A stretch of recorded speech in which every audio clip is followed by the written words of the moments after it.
I was actually living the movie in there were no creatures, but.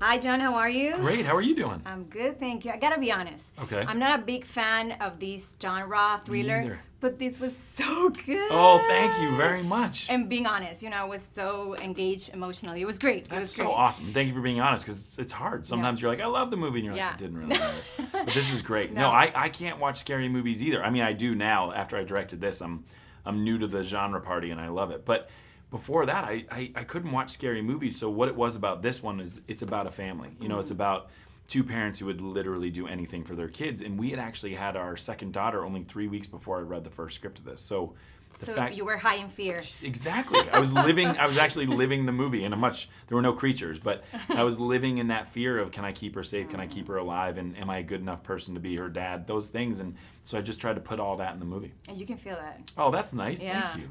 And talking about directing, you're known as having a fun and just being funny guy. Thank you. Having That's a good thing to be known personality. for, yeah. Was the mood in set, you were able to tell jokes, or were you respecting the mood of the story?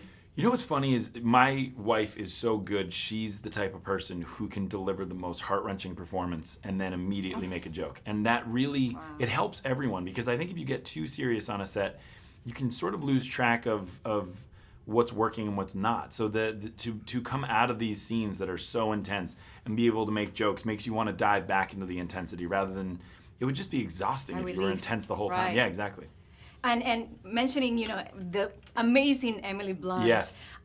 You have mentioned before that you didn't want the responsibility of directing her, just acting with her. You did both. Did you feel the pressure? Or Absolutely. I mean, there's so much pressure. And if I'm being really honest, I'm such a huge fan of hers that I didn't want her, first movie that was bad to be my movie. That would be terrible. And so I was really nervous about it. But the truth is, I've said before that the day she asked me if she could be in the movie is the greatest compliment of my career. And the reason why I say that is because I've witnessed firsthand how specific she is about her choices, how dedicated she is, why she chooses what she chooses. It's because she falls in love with things.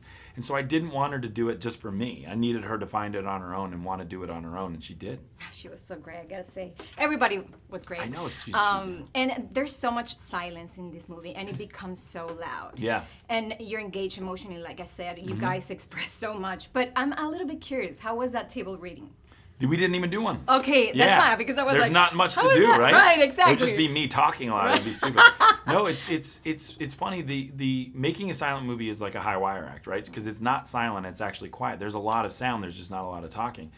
But, you start to record these sounds of the forest and, sand pads and rushing water and stuff, and you start to realize it's incredibly powerful, and it's very disconcerting to be quiet in a movie. The audience, one of my favorite things we did was we had a test audience about a month ago, one of the first people who saw it. And at the end they say, do you like it? Do you not like it? Anything else you want to tell us? And this one guy raised his hand shaking and he said, I want to tell you that I snuck a bag of Skittles in.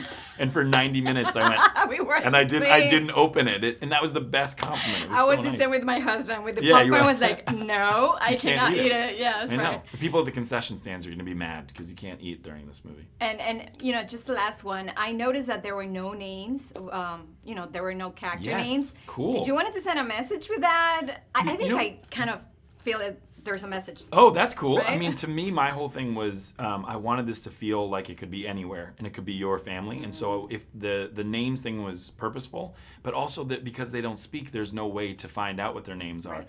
And so to me, I mean, they did. In the script, I wrote names and everything. They have names. But it was just that you never got to see it. And so it was really interesting because the actors got to experience an identity, but you put yourself, I wanted people to put themselves in this family's shoes.